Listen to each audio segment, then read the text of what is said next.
നമസ്കാരം. അതികഠിനമായ ചൂടിലേക്ക് കേരളം പൊയ്ക്കൊണ്ടിരിക്കുകയാണ്. ഇത്രയും ചൂട്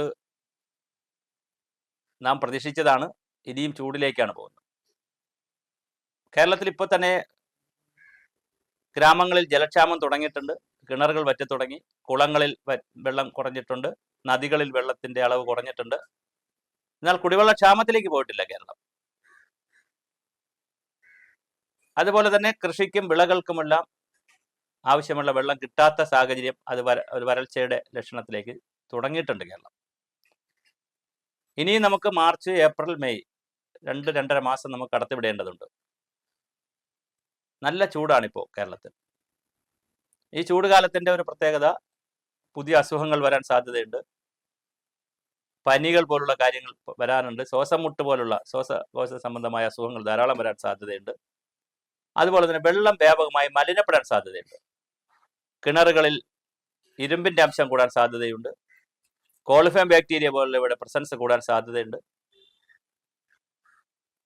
ഉപ്പുവെള്ളം, നമ്മുടെ നദികളിൽ വെള്ളം കുറയുന്നതുകൊണ്ട് വാട്ടർ അതോറിറ്റിക്ക് പലപ്പോഴും പമ്പിംഗ് നിർത്തിവെക്കേണ്ട സാഹചര്യം വരാം. കടലിലെ ഉപ്പുവെള്ളവും കരയിലേക്ക് കയറുന്ന സലൈൻ ഇൻട്രൂഷൻ, ഒരു വെള്ളവും ഉപ്പുവെള്ളവും കരയിലേക്ക് കയറുന്ന സാഹചര്യമുണ്ട്. ഇപ്പോൾ തുടങ്ങിയിട്ടുണ്ട്.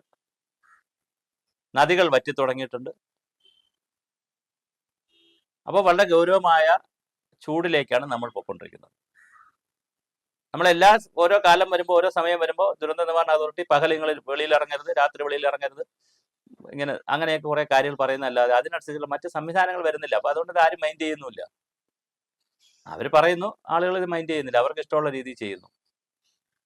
ഇപ്പൊ ചൈനയിലൊക്കെ ആണെങ്കിൽ രാവിലെ ഹോട്ടലുകൾ തുറന്നാൽ പിന്നെ ഉച്ചയ്ക്കേ തുറക്കത്തുള്ളൂ. ഇടയ്ക്ക് ഹോട്ടലുകളില്ല, ഭക്ഷണമില്ല. അപ്പോൾ അതനുസരിച്ച് ആളുകൾ ഭക്ഷണം ക്രമീകരിക്കും.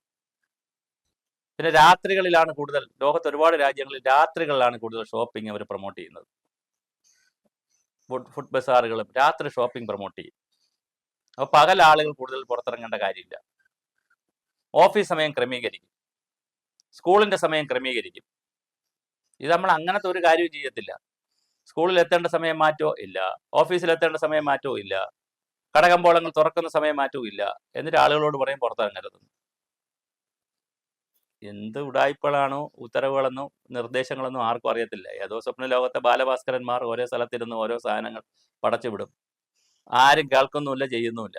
അതുകൊണ്ട് കുഴപ്പമില്ല. ജനങ്ങൾ അവർക്ക് ഇഷ്ടമുള്ള പോലെ ജീവിക്കുന്നു, ടാക്സ് കൊടുക്കുന്നു, അവർക്ക് ഇഷ്ടമുള്ള പോലെ ജീവിക്കുന്നു. അതുകൊണ്ട് വേറെ കുഴപ്പമില്ല. പക്ഷെ നമ്മുടെ ചൂട് കഠിനമായി ചൂട് കൂടി വരികയാണ്.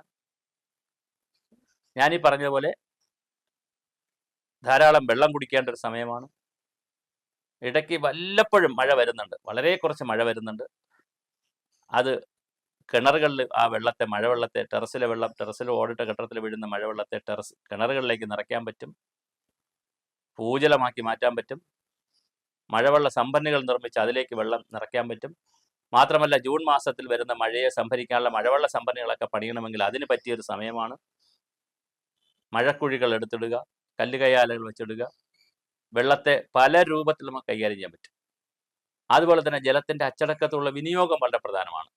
ഒരു തുള്ളി വെള്ളം ഒരു സെക്കൻഡിൽ പോയാൽ 44 ലിറ്റർ വെള്ളമാണ് ഒരു വർഷം നമുക്ക് നഷ്ടമാകുന്നത്. അത് എത്രയോ ആളുകളുടെ കുടിവെള്ളമാണ്. 44 ലിറ്റർ വെള്ളം എന്ന് പറഞ്ഞാൽ ചെറിയ വെള്ളമല്ല, ക്വാണ്ടിറ്റിയല്ല. അപ്പം നമ്മുടെ വീട്ടിലെ പൈപ്പിൻ്റെ ലീക്കേജ് മാറ്റുക, മീറ്ററിങ് കറക്റ്റ് ആക്കുക. അതുപോലെ തന്നെ ബാത്റൂമിൽ നമ്മൾ ബക്കറ്റ് ഉപയോഗിക്കുക, ഷവർ ബാത്ത് ഒഴിവാക്കുക, ബാത്ത് ടബ് ഒഴിവാക്കുക.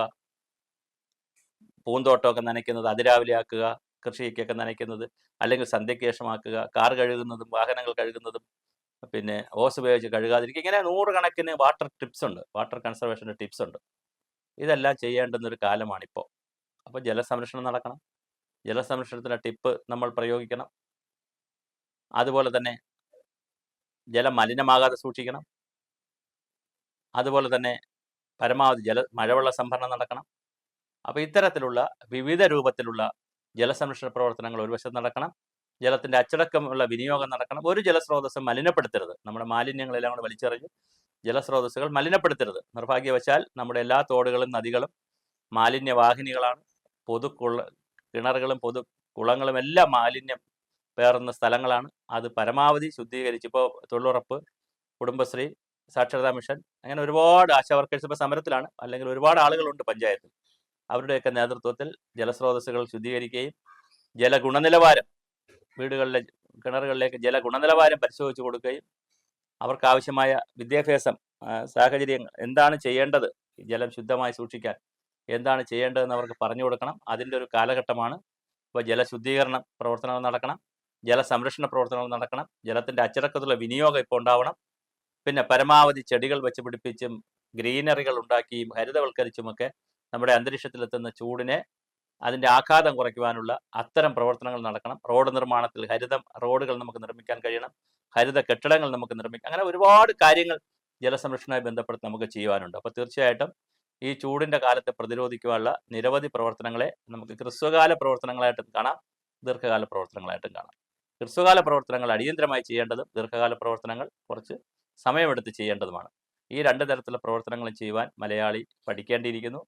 കഴിഞ്ഞൊരു 2004 മുതൽ 20 വർഷക്കാലമായി നമ്മുടെ കാലാവസ്ഥ വലുതായി മാറുകയാണ്. മഴക്കാലവും വേനൽക്കാലവും എല്ലാം നമുക്ക് വലിയ പ്രതിസന്ധിയാണ് തന്നുകൊണ്ടിരിക്കുന്നത്. മഴക്കാലം വെള്ളപ്പൊക്കത്തിൻ്റെ കാലം, പ്രളയത്തിൻ്റെ കാലം, വേനലായി കഴിഞ്ഞാൽ തീർച്ചയായിട്ടും വരൾച്ചയുടെ കാലം. ഇപ്പോൾ വേനൽ ആരംഭിച്ചിട്ടുണ്ട്, ചൂട് കൂടിക്കൊണ്ടിരിക്കുന്നു. തീർച്ചയായും ജനങ്ങൾ അതിനനുസരിച്ചുള്ള പ്രിക്കോഷൻസ് എടുക്കണം.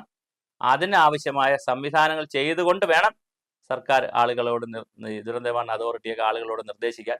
അല്ലാതെ എല്ലാം തുറന്നു വെച്ചിട്ട് കൃത്യസമയത്ത് എത്തണമെന്ന് ഹാജരും പഞ്ചിങ്ങും എല്ലാം വെച്ചതിന് ശേഷം നിങ്ങൾ പുറത്തിറങ്ങരുതെന്ന് ജനങ്ങളോട് പറഞ്ഞാൽ അതൊരു അബദ്ധ ഉത്തരവായിരിക്കും. ആരും അംഗീകരിക്കില്ല, ആരും ചെയ്യുകയുമില്ല.